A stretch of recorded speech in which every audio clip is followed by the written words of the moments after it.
Hello बच्चों, कैसे हो आप सभी। आप सभी का मेरी इस हिंदी पाठशाला में स्वागत है। तो बच्चों, आज के इस कक्षा में हम हिंदी पाठ्य पुस्तक 3 पढ़ेंगे। तो चलिए शुरू करते हैं हिंदी पाठ्य पुस्तक 3। तो बच्चों, इस कक्षा का सबसे पहला आज हम पढ़ेंगे चित्र कथा। मतलब चित्रों के द्वारा एक कथा सुनाना चित्र कथा कहलाता है।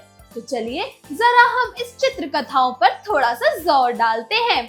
चलिए मेरे साथ ये चित्र कथा पढ़ना शुरू कीजिए। तो यह चित्र कथा है उड़न खटोले के ऊपर। चित्र कथा केवल पठन हेतु, मतलब ये सिर्फ आपके पढ़ने के लिए है। इसका आपको कुछ भी अभ्यास नहीं करना, इसका जस्ट आपको मेरे साथ ये पढ़ना है। तो चलिए शुरू करते हैं। हंसिका मम्मी के साथ बाजार गई। खिलौने वाले के पास तरह तरह की गुड़िया देखी। उसे लाल फ्रॉक वाली गुड़िया अच्छी लगी। हंसिका, इस चित्र में जैसे आप देख सकते हैं, ये मम्मा, पापा और एक बच्ची जिसका नाम है हंसिका। तो बच्चों, ये हंसिका एक गुड़िया यानी बाजार की दुकान पे गई। वहां पर उसने देखा खिलौने वाले के पास तरह तरह की, मतलब अलग अलग तरह की गुड़िया थी। तो वो अपनी मम्मा से बोलती है कि मम्मी मम्मी मुझे यह गुड़िया ले दो ना, कितनी सुंदर है। तो पता है उसके पास नीले फ्रॉक वाली गुड़िया भी थी और एक उड़न खटोला भी। जहाँ पे उसने वो फ्रॉक देखी, उस गुड़िया ने नीले रंग का फ्रॉक पहना हुआ था। वो गुड़िया भी थी और गुड़िया के साथ साथ उसके पास उड़न खटोला भी था। तो वो दुकानदार कहता है कि मैडम आप ये तीनों खिलौने ले लीजिए। बहन जी, मैंने साथ ही बनाए हैं। मतलब ये जो तीनों खिलौने, ये गुड़िया, ये नीली फ्रॉक वाली गुड़िया और उड़न खटोला, ये तीनों उसने एक साथ बनाए थे। इसीलिए वो कह रहा है कि आप ये तीनों खिलौने ले लीजिए। पर हंसिका की मम्मी ने सिर्फ लाल फ्रॉक वाली गुड़िया ही ली। हंसिका खुशी खुशी घर आ गई। अगले ही दिन हंसिका ने देखा कि गुड़िया कुछ उदास है। पता है क्यों? आगे पढ़ते हैं। कल तक तो यह इतनी खुश थी, पर आज जब वो ये गुड़िया खरीद कर लाए थे, तब तो ये लाल फ्रॉक वाली गुड़िया बहुत खुश थी। तो आज क्या हो गया? ये आज इतनी उदास क्यों हो गई? हंसिका ने अपनी मम्मी से कहा तो वह सोचने लगी।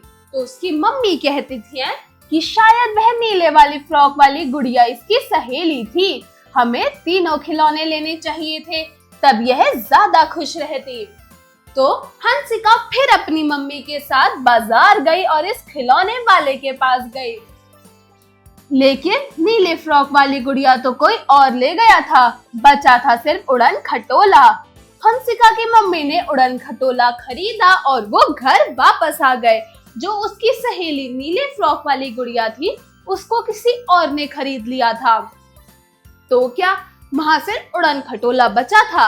तो वो उड़न खटोला खरीद कर अपनी मम्मी के साथ घर वापस आ गई।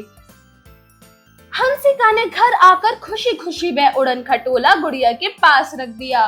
फिर गुड़िया से मीठी मीठी बात करते ना जाने कब सो गई। पर हंसिका जब सुबह उठी तो हैरान रह गई। क्यों? क्योंकि उसके खिलौने की अलमारी में अब ना गुड़िया थी और ना उड़न खटोला। हंसिका दौड़ी दौड़ी मम्मी के पास गई कि मम्मी मम्मी गुड़िया तो गई, साथ में उड़न खटोला भी।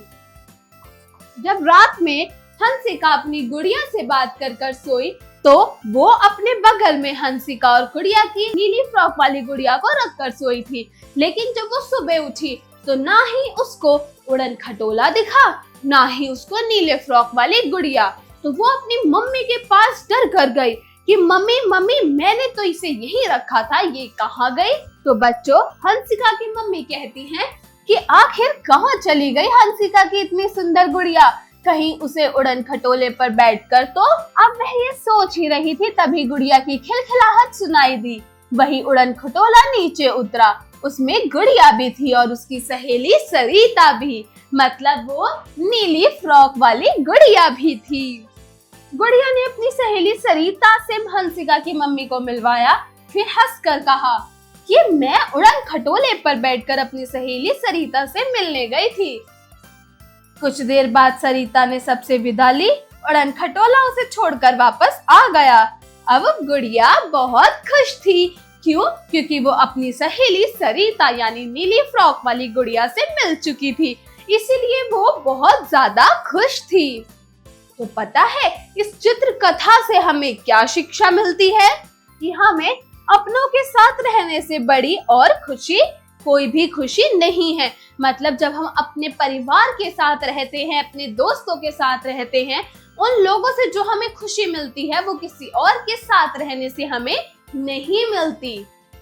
So that's all for today। आज के लिए ये कहानी यहीं खत्म होती है। आशा करती हूँ आपको ये कहानी, ये चित्र कथा अच्छी लगी होगी। मिलती हूँ एक अगली कहानी के साथ अगली क्लास में, यानी अगली कक्षा में। तब तक के लिए बाय बाय बच्चों।